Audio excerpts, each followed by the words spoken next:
बिल्कुल अनामिका, आप तस्वीरें दिखा रही थी और प्रधानमंत्री नरेंद्र मोदी आज दिल्ली में जो वोटिंग हो रही है उसी के बीच महाकुंभ में संगम स्नान के लिए पहुंचे। और इससे पहले भी कई बार ऐसे मौके आए जब पीएम मोदी वोटिंग के बीच धार्मिक यात्रा पर रहे और इसका फायदा सीधे सीधे बीजेपी को मिला भी। और यही कारण है कि पीएम मोदी की महाकुंभ यात्रा ने विरोधी खेमे में खलबली मचा दी है।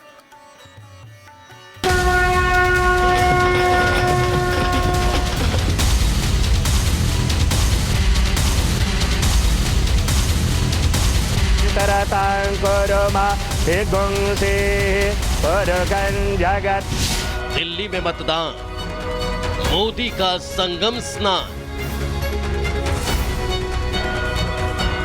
मोदी की साधना, दिल्ली विजय की आराधना, संगम में मोदी, सदमे में विरोधी। भारतीय राजनीति में एक पुरानी कहावत है, दिल्ली का रास्ता उत्तर प्रदेश से होकर जाता है। हालांकि इस कहावत का जिक्र हमेशा लोक सत्ता के लिए होता रहा, लेकिन ऐसे समय में जब यूपी उपचुनाव की एक सीट और दिल्ली में विधानसभा चुनाव की वोटिंग हो रही हो, तो रणनीतिकारों के हर कदम का फर्क पड़ना तय है।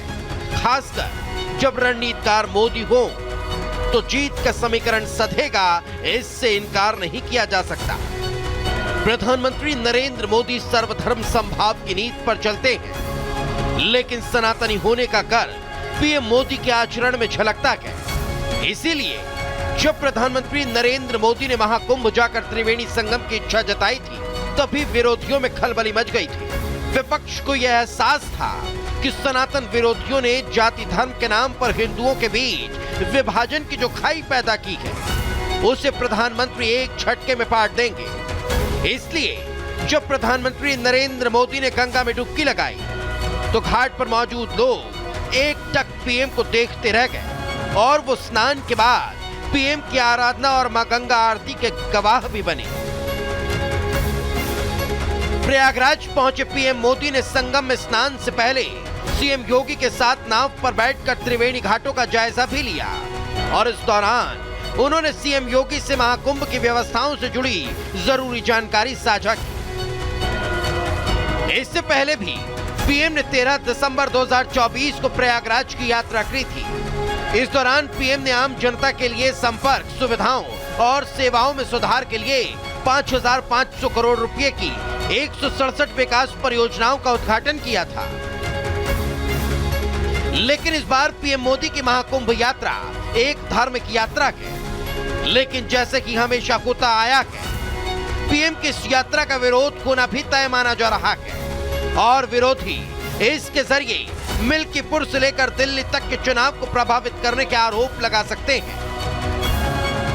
बहरहाल एक तरफ जहां देश के 125 करोड़ सनातनी पीएम मोदी के संगम स्नान का स्वागत कर रहे हैं, तो वहीं विपक्ष की जातिगत राजनीति पर खतरे का साया भी मंडराने लगा है, क्योंकि देश का चुनावी इतिहास गवाह है, विपक्ष जहां घूम घूम कर हिंदुओं के बीच विभाजन की लकीर खींचता है, तो वहीं पीएम मोदी सनातनियों को एकता के एक सूत्र में पिरो देते हैं। Bureau report, Republic Bharat.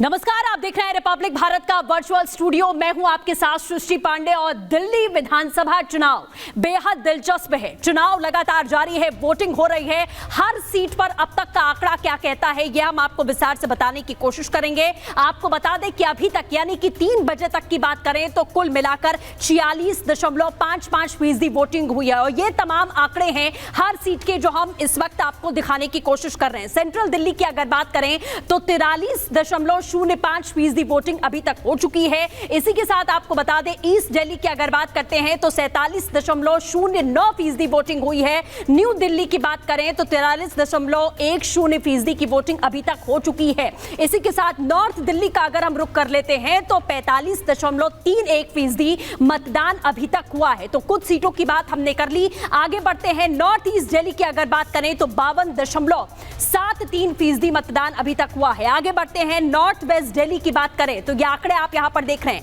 46.81% की वोटिंग अभी तक हो चुकी है। जनता बाहर निकल रही है। शाहदरा की अगर बात करें तो ये भी आंकड़े आप देख सकते हैं साफ तौर पर कि 49.58% वोटिंग अभी तक हो गई है। और साउथ दिल्ली की बात करें तो 44.89% का मतदान जनता ने अभी तक कर दिया है। निवेदन उनसे किया भी जा रहा है कि बाहर निकलिए, अपने मताधिकार का इस्तेमाल करिए। इसी के साथ साउथ ईस्ट दिल्ली की अगर बात करते हैं तो 43.91% वोटिंग है। आंकड़े आपके सामने है। साउथ वेस्ट दिल्ली की अगर हम बात करते हैं तो 48.32% वोटिंग अभी तक यहां की जनता ने की है। इसी के साथ वेस्ट दिल्ली का भी हम रुख कर लेते हैं तो 45.06% वोटिंग अभी तक जनता ने कर दी है। तमाम मुद्दों को लेकर लोग अपने घरों से बाहर निकलते हुए इस वक्त यहां पर दिखाई दे रहे हैं। तो ये तमाम सीटें थी जो आपने देखी कि दिल्ली की जनता बाहर निकल रही है। नतीजे 8 तारीख को आएंगे, लेकिन तमाम दलों की जो किस्मत है वो ईवीएम में आज कैद हो गई है। नमस्कार।